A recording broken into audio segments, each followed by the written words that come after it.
Hello everyone, I'm Elizabeth Shaw and this channel is all about the narcissistic personality disorder to give you more understanding of the people that you may have been dealing with in your life and different ways to recover from narcissistic abuse.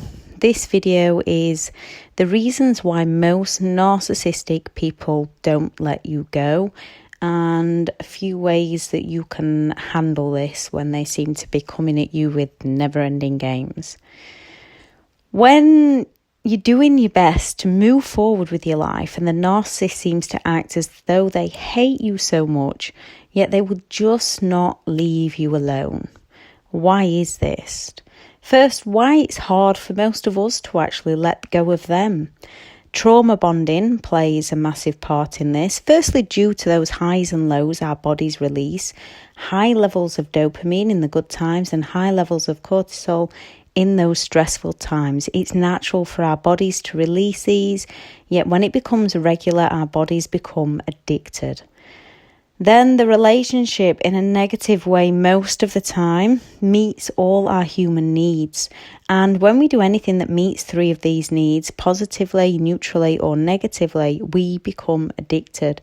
A narcissistic relationship meets all these needs both positively and negatively. So we become addicted, and like many addictions, it's hard to break.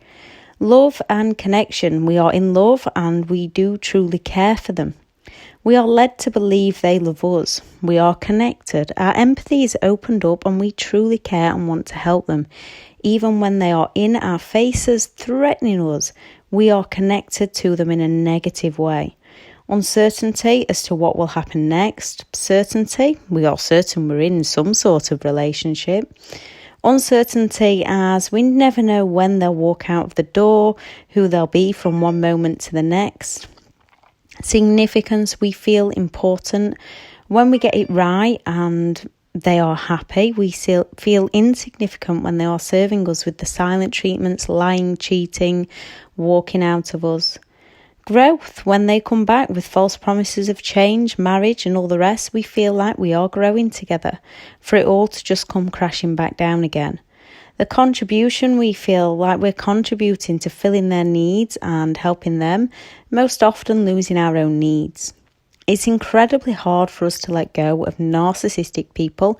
We can cycle around years of drama, negatively, psychologically, and sometimes physical abuse, without even knowing what's truly happening to us.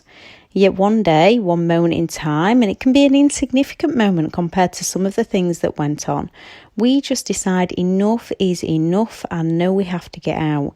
Even then, most of us don't know why. It's hard leaving behind someone that you believed you truly loved, especially when we are trauma bonded and when we don't truly understand the importance of why we need to break free and the severity of the situation that we are actually in.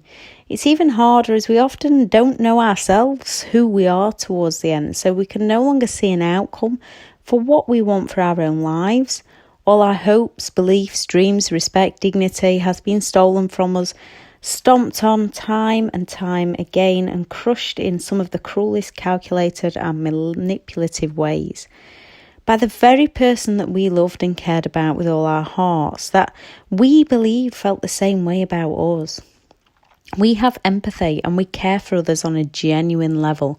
We want to see the best in them, help bring the best out of them, care for them, and hate seeing them destroying everything, not realising that in that process they are destroying us. We were their hostage and our job was purely to learn to escape. Or they might leave us, and on some level we know it's for the best, yet we are still left crushed in pain from all those lies trying to piece back reality. Either way, it hurts. Either way, we are left trying to put reality back together of the things we didn't even know were possible, people we didn't even know existed. The realizations hit one by one, and most of us are left wondering if it'll ever end. Those light bulb moments, wondering if it's our imagination, are we truly crazy? It's just all so unbelievable. Then most of us do stumble across something on the internet that rings true, a quote, a post, a message, a word, and we start looking, and the more we learn, the more we see. We see we are not alone. We see it's not our imagination. We see we are not crazy. We were duped, tricked, fooled, gaslighted, manipulated, and lied to. Then often, still with self-doubt in our minds, comes the, no way, it can't be true. Or, hang on, am I the narcissist? Was it me? As our minds have been programmed over time to blame ourselves, to pick ourselves apart, to look for faults within ourselves. Some of us hit anger and resentment. How could they do this? How can they treat people so badly and get away with it? How did I not see it happening? If you care for others and can truly put yourself in another's shoes, you are not a narcissist. Most people do have a trait or two, from those with confidence to those feeling down on the luck. If they don't have all the traits, they are not a negative narcissist person, and neither are you. How can they treat others so badly? They simply do not have the empathy to care. How did I not see? How can you see what you don't know or understand when your mind has been slowly taken over to walk and talk and think exactly how they want you to? At some point, and this varies from person to person, we let go, we lose the addictions, we learn that all we can about narcissistic personality disorder to help us, and most are still learning long after recovery, mostly to make sure we don't repeat that same mistake with someone ever again, and also to help others through it. When you've not realised what you've been through and you're still in the depths of all the self-doubt and confusion, it can be extremely hard when they come back with false promises to stay away and let them go. Being the target of narcissistic abuse is one of the most confusing experiences we can ever have. We live in a war zone of mental warfare without even knowing that is what it is. Just when you wake from one nightmare, they deliver you another. It's truly one of the most soul-destroying experiences that I've ever lived. Then when we finally do break free, finally have had enough, they'll not leave, or they'll leave and cause mass smear campaigns and destruction to our lives. They often move on extremely fast. No one falls in love faster than a narcissist who needs somewhere to live or to prove they are not the bad one. A vast majority also come back for the hoover. They mess with the children's minds as we try to heal ourselves. They have game after game to play. The only way to escape this is to stop playing. They thrive on our attention and emotions. Once we stop playing, they might well up their games. Still not playing and no reaction is best. As kryptonite is to Superman, no reaction is to a narcissist. Observe their behaviour, don't absorb. When there's a bottle of poison, if we drink it, it will infect our bodies. If we just look at that bottle, it will not. When we absorb their toxic negative words, it plants seeds in our minds and it takes over our thoughts. When we observe, it doesn't, and we can see clearly what they are trying to do.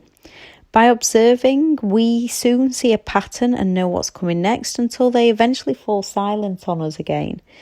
Use that silent time to heal in case they do come at you again. You'll be stronger and wiser and so much happier. Some narcissistic people, the narcissistic psychopaths especially, you might need to be prepared to move miles away so they cannot find you.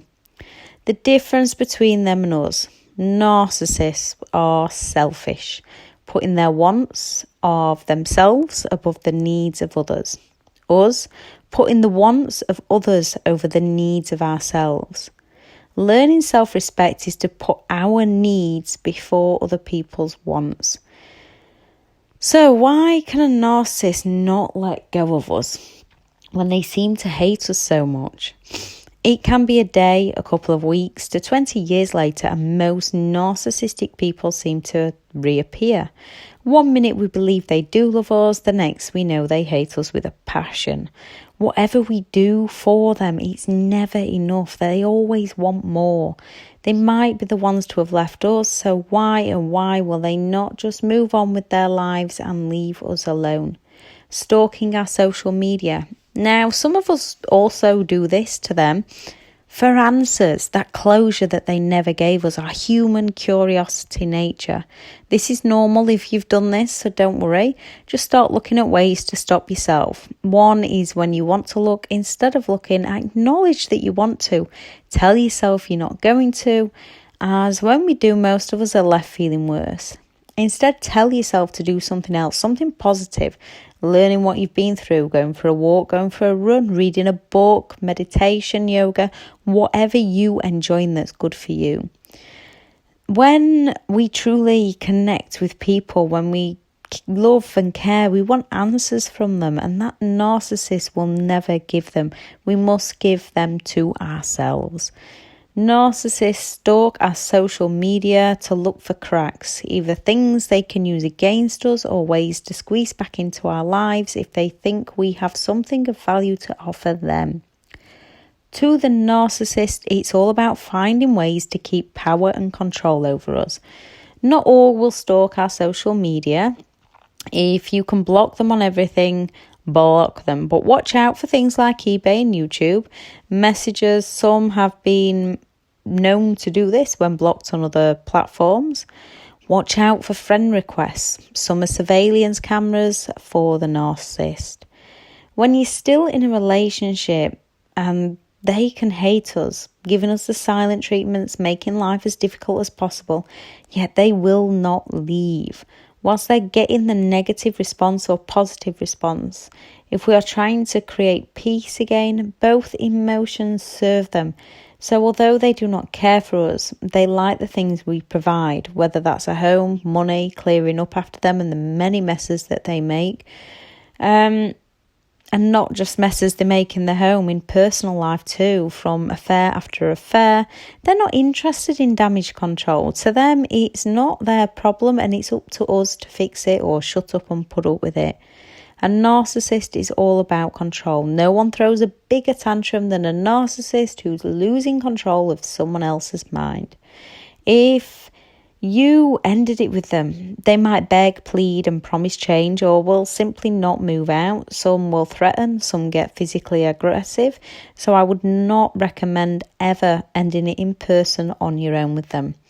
They just want the control of you. If you leave them or they leave you and you're doing well, you then have something to offer them that they want. They want what you have and to take it away from you.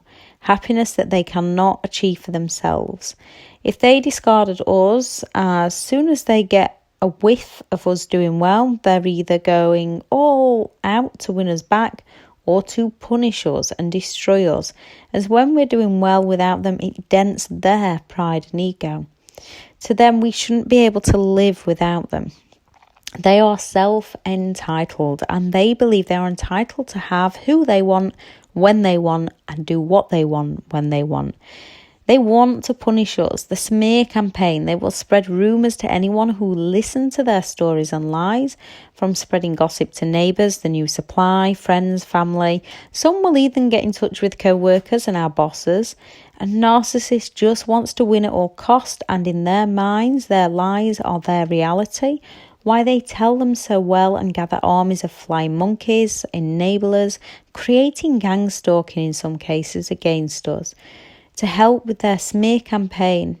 The smear campaign is so they can play the victim or the hero, gaining attention and admiration to get their story across and heard and believed, as they want to win and they want everyone to side with them.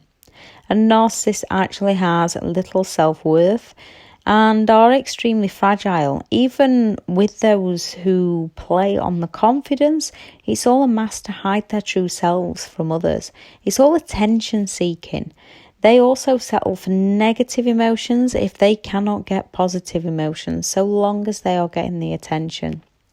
When they come back promising change and to work it out, to them it's all to feel a great power. Those who give in to their charm, as most of us have at some point, to when we finally had enough and we know we'll never ever go back. They enjoy the challenge, they want to win, they want the power, a positive or negative response, and they will be happy.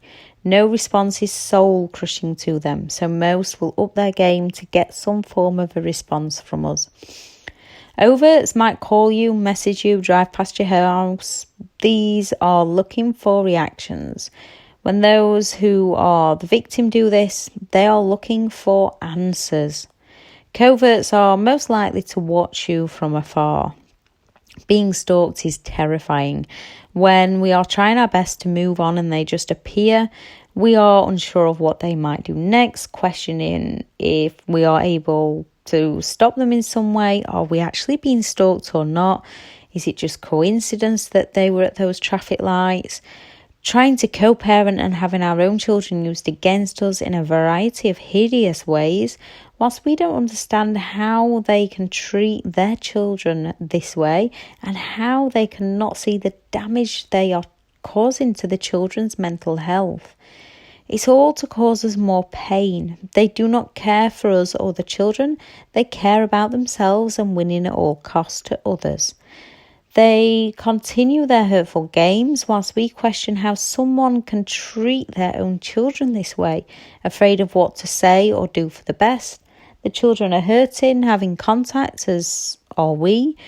Yet children hurt with no contact, being judged by others if we do stop contact, worrying about the effects of the children if they don't see them or the effects if they do see them. It feels like a constant warfare from the ex and also our own minds trying to work out what would be safest and best for the children to have a happy, healthy childhood and grow into adults that don't need to recover from their childhood. Narcissistic people lack empathy. They simply do not care for what pain they cause us. They are only interested in filling their own needs. They might have moved on, they might be love bombing someone else, yet most will still try to win us back with false promises at some point, or try to destroy us through their many manipulative games. Further abuse whilst co-parenting, abuse through family court or divorce court, custody, smear campaigns, any disruption they can cause in our lives, most narcissistic people will try. Whether you're still together or separated, when they play nice, this is an act, further manipulation to meet a need of their own. This is to cause us self-doubt, to question ourselves, are they really that bad? Yes, they are. They offer intermittent reinforcement of the person we first met to confuse us and get us to conform to meet their needs only. So what can we do about this? Remember, narcissistic people create a thought system within us that locks the truth and reality out and locks in lies and the reality of the narcissist. Once you get that first light bulb moment of what's truly happening, you then have the power to dismantle those thoughts that have been planted in there that don't serve you, one brick at a time. As you release those thoughts, release those bricks one by one, your thoughts become lighter, they become clearer, and you become happier. Start by losing the fear. They plant loads of seeds of fear in you, and with toxic words, they help that fear grow. Fear is how they keep a hold on you and your life, how they keep your thoughts locked on them. How could they do that? What will they do next? Now, healthy fears are good. They are there to serve us, looking before we cross a road so we don't get hit by a car, not jumping into the deep end of a swimming pool if you cannot swim. Being fearful of people, no. Being cautious and being prepared, yes. Being fearful, no. Through their manipulative words, they plant fear into us that they will be the last person to ever truly love us. They drip feed poisonous words, so we fear to be alone that much we hold on to the very person that's destroying us.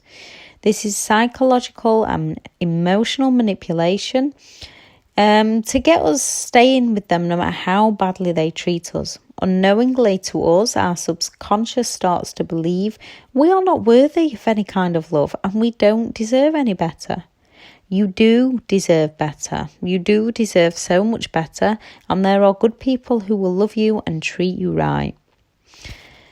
The fear of judgment from other people. The narcissist might have well already started a mass smear campaign. They might have already threatened they will ruin you. Rise above. Anyone that believes the narcissist is not for your life and they are welcome to the narcissist lies. You have better people to look for. Anyone that believes them over you does not deserve a place in your life. If you really need to defend yourself, say it once and once only, and then leave it be. The gossip will die down. Also, don't look badly on them for believing the narcissist lies. They are being manipulated just like we once were. If they apologise days, weeks, months or years later for believing that narcissist, accept that apology. Remember what it was like for you whilst you were under the influence of the narcissist's mind.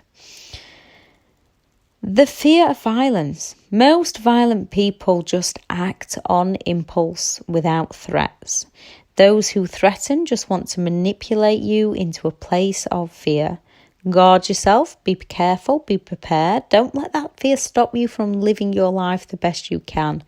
Stand up to them with protection orders from the authorities. When you take a stand, when you build your boundaries, and when you say no more, most bullies do eventually back off. Break the isolation. Most narcissistic people isolate their targets from support through fear of judgment and not being believed, left with irrational anxieties and CPTSD. Most of us then go into a shell and self-isolate after the relationship is over. This only causes us further harm. We've got to break that fear, go and apologise to those you were isolated from. Most are good people who in truth might have tried to help you, could see something was happening but couldn't understand what. They love you and will forgive you and will help you. Also, reach out and make new friends. Start with those who've lived it and understand so that you can support each other, build each other back up, raise each other's confidence. When good people come together and speak up, awareness is raised and bad people can no longer hide away from their destructive ways. Emotions. We have got to become unpredictable in your emotional responses. They know our weaknesses. They know what buttons to push. They have studied us and know how to get to us, how to trigger us, how to take us down, how to get us to explain and defend ourselves to them. If you truly feel the need to defend, ask questions like, why would you feel that way? Or what makes you think that? Unemotionally pass it back to them. Narcissistic people struggle with these questions. You can watch them squirm, twist and turn, pulling out all their games and tricks to get a rise out of you. Emotionally respond, and when you do this, they've got the reaction they want. So you have got to become emotionally unpredictable. When you don't respond how they expect you to, this confuses them. Be warned, some will up their game, some will walk away easier than others. Keep control of your own emotions. No contact is the best. If you have children, then your silence speaks volumes when they try one of their games. Let your thoughts and feelings out with good people, good understanding people. Stay silent to the narcissists about their games. They're only looking for reactions. They are not looking for compromise. When they aren't getting that emotional reaction they expect from us towards them, this makes them uncomfortable as they have lost control of you. They predict your emotional sponsors, so you must become emotionally unpredictable to their games. Remember, it did not start with you and it will not end with you. They have a personality disorder. Narcissistic personality disorder. It's who they are and how they live. We cannot help them, and until a method is found for helping them, the only thing we can do is walk away and save ourselves. Create a purpose and a vision. You have a gift, whatever that gift is: cutting hair, cutting grass, cleaning windows, looking after children, teachers, lawyers, talking, writing, painting, speaking. There's so many gifts out there. Even though it's a gift, we still have to learn. Find your gift. Find what you enjoy for yourself. Use that to create a purpose for your life. Then create a vision of the outcome and take the steps to get the outcome you desire. That vision will help you through those mistakes and keep you focused. Self-confidence, creating inner self-confidence within your own abilities. Look for times you've achieved in the past. Create a picture of what you can do. Watch your thoughts. Remove self-doubt that others planted in there. It's a learning curve, yet you can and you will. Watch how you talk to yourself, how you dress, how you stand, how you smile. Positive thinking about what you can do. You are beautiful, you are wise, you are strong, and you are worthy, and you definitely can do it.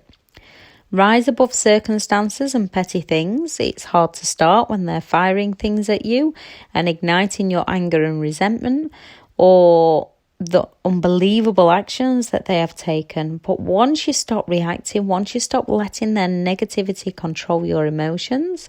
Now, yes, we're human, so it will hit in a moment. Yet when we learn to deal with it at that moment, take action if needed, let it go, and then take our attention and focus away from them, as that is why they do it, for attention, and bring it back onto ourselves and our life's journey now. They become more and more insignificant. What they do becomes more insignificant. Become an expert on yourself. Learn what triggers you, what provokes you, your insecurities and your vulnerabilities. Heal from them for you. You're allowed to have them. We all have them. Just make sure you accept them so others cannot use them against you. Know or relearn your beliefs, your values, your boundaries and your standards. Know with good intentions there's no wrong way or right way. There's only your way to live your life, to be who you want to be. Get enthusiastic, be passionate about your life, create new dreams, new visions, and get passionate about achieving them. Take the steps to do so. Rome wasn't built in a day, they were laying bricks every day. Be prepared, know your enemies. When we observe, we notice their patterns of behaviour. Also, listening to the words instead of taking them in. They do actually tell on themselves, blocking them, deleting them, moving, getting out restraining orders, occupation orders, non-molestation orders, taking a stand for your rights, keeping your boundaries up and do not let them cross. Keep as much evidence as you can, especially if you're co-parenting. Everything via messages. Save them all and watch your responses. Retreat, rethink and respond, and only respond if you need to do so. At the same time, preparing for your future and taking massive action to achieve your new dreams. Rely on you, look inwards, accept responsibility for you and give responsibility back to the rightful owner for their own behaviour. Ask for help from good people when needed. Self-discipline, it's all a learning curve. To discipline your emotions, your responses, your actions, your words. You can do this. You will not change what you tolerate. Take action to change. No longer accept behaviour from others you would not serve to others. Walk away, leave them be. Focus on you and your life now. You can and you will. You are capable within to achieve what you want to achieve in your life. You are capable of getting control of your emotions. And I know at the beginning it is hideous and it is hard with some of the games they throw at you. But once you stop letting those games affecting you, you begin to care less and life about them, not about life in general. You begin to start caring about the right people and the good things in your life. And you become much happier, much stronger, much wiser. If you have any advice that will help anybody else, please add it in the comments. If you have any questions, please add those in the comments also. Thank you very much for listening. Bye.